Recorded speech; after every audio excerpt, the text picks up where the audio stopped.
Tell us your name. John Hess. Okay. I own this establishment. I've been here for 17 years. Tell us the name and the address. Johnny B's, located downtown Wapello.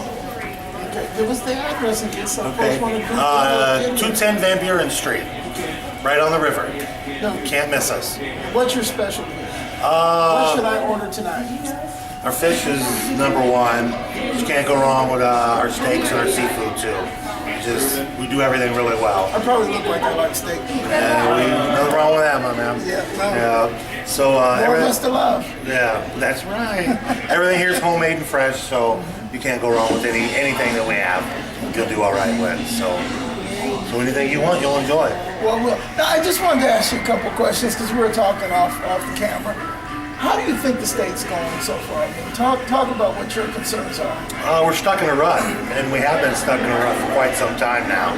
We're not progressing forward at all. The days of being idle are over.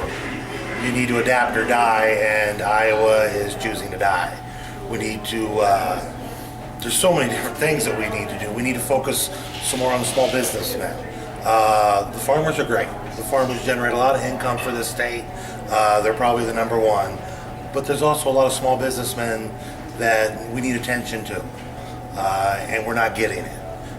They're focusing strictly on the farmers and kind of leaving us by the wayside. It's the way I feel. And I know I'm not the only one that has a small business that feels that way. We need to work on getting us more money, giving us tax breaks, can control these credit card companies and the exorbitant fees that they're charging us, and then they turn around and charge the customer too. It's just not right. If we could get those down, I could afford to hire 2 more people a year. Well, let me ask you, because you mentioned tax breaks. How do you feel? Because you're paying taxes. Right. And how do you feel when they take your tax dollars and they give a huge amount of money to a company that creates jobs that cost $1 million per job, and then they take that money overseas, or we spend hundreds of millions of dollars and we find out we're getting ripped off with the film credit scandal, and those are your tax dollars, and yet as a small business person you can't get those breaks. So how does that make you feel, and what would you say to leadership? Oh, it irritates me.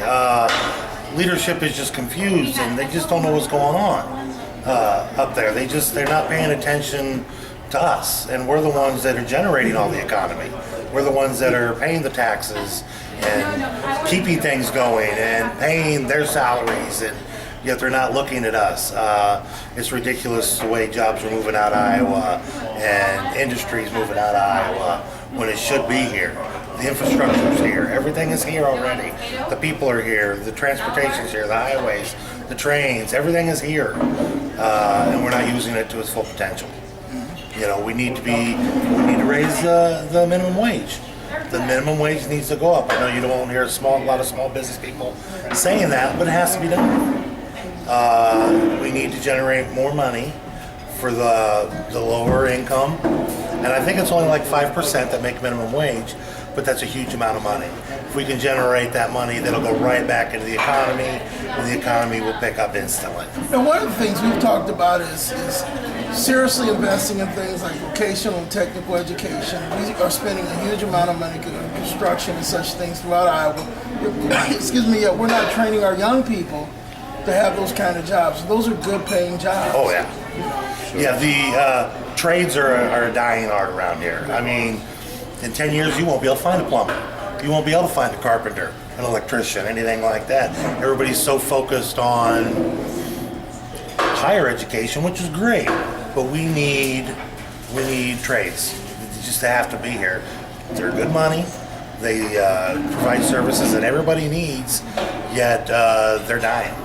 You know, you don't see anybody saying, I'm going to school to be an electrician. You know, I'm going to school to be a plumber. You know, and nothing like that. Now, do you think that's because young people wouldn't go in those trades because they do pay really well, or do you think it's because our education system no longer offers those things? The education system has pushed them away from those types of jobs. They're promising the moon and the stars by going to college, the 4-year degrees, and you're going to come out and you're going to make $80,000-$90,000 a year. When we all know that that's not realistic. I know many people who have college degrees that are working in fast food, waiting tables. I see it every day, where there are openings out there nonstop for vocational areas. welders. Yeah, tons of jobs for that kind of stuff. But education has been pushing them away from that for years, and it's ridiculous. That is a high-paying sector of the economy that's being ignored right now. Definitely. Well, thank you so very much. right, Tell thank people you, once Jonathan. again I will. the name. Johnny B's. Where's the address? Wapello, 210 Van Buren, Wapello, Iowa. Okay. Thank you. All right, good luck on that.